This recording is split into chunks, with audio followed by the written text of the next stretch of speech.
L'Éternel est mon berger, une promesse d'amour, de paix et de direction.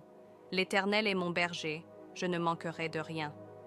Ces paroles puissantes, extraites du célèbre psaume 23, résonnent à travers les âges comme une déclaration de foi, de confiance et de dépendance totale envers Dieu. Elles ne sont pas de simples mots, elles sont un cri du cœur, une confession d'âme, une ancre spirituelle dans un monde rempli d'incertitudes, de peur et de confusion. Quand David, l'auteur du psaume, prononce ces mots, il parle en tant qu'ancien berger devenu roi. Il sait ce que signifie prendre soin d'un troupeau. Il connaît les veilles de nuit, les dangers des prédateurs, la recherche constante d'eau et de pâturage vert.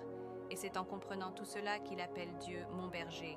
Un berger personnel, pas seulement un Dieu lointain. Il est intéressant de noter que David ne dit pas simplement « L'Éternel est le berger », mais « mon berger ».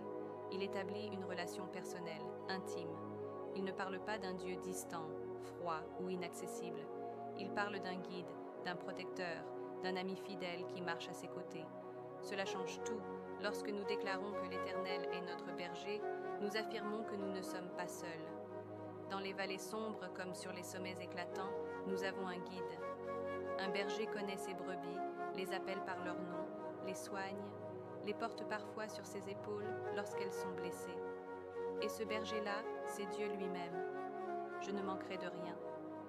La promesse de la provision divine dans un monde où l'angoisse financière, les soucis familiaux et les incertitudes de demain pèsent sur les cœurs. Cette promesse est comme un baume, je ne manquerai de rien. Ce n'est pas une promesse de luxe ni de richesse extravagante, c'est bien plus que cela. C'est l'assurance que tout ce dont j'ai besoin pour aujourd'hui, Dieu me le fournira.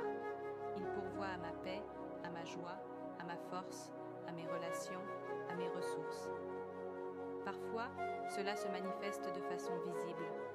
D'autres fois, c'est un miracle silencieux, un cœur apaisé dans la tempête, une idée inspirée au bon moment, une porte ouverte là où tout semblait fermé, des verts pâturages et des eaux paisibles. Dieu ne nous conduit pas au hasard.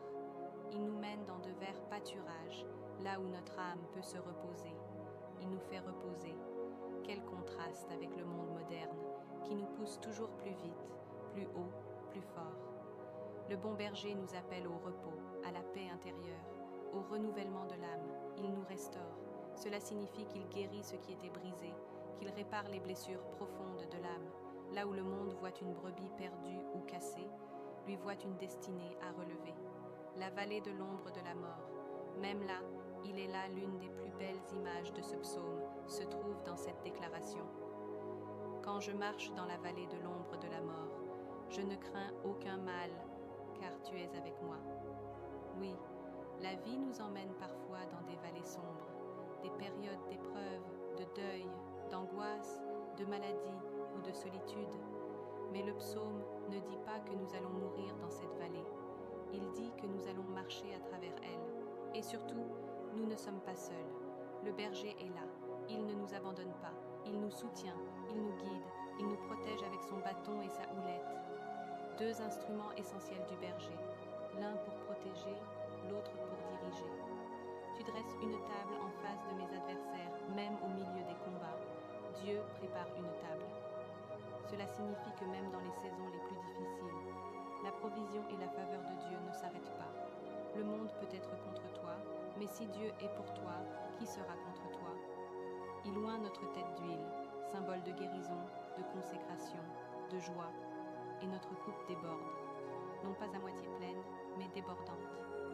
C'est la marque de l'abondance divine.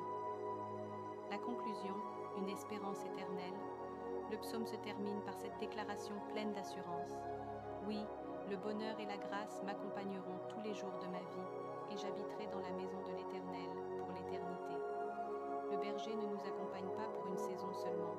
Il est avec nous tous les jours. Son amour ne faiblit pas. Sa fidélité ne s'éteint jamais.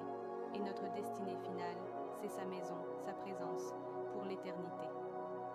Conclusion dire « L'Éternel est mon berger », c'est choisir la confiance plutôt que la peur, la foi plutôt que l'inquiétude, la paix plutôt que le chaos.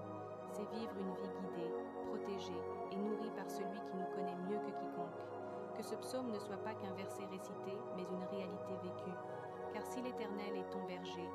ne manquera de rien, aujourd'hui, demain et pour toujours. L'Éternel est mon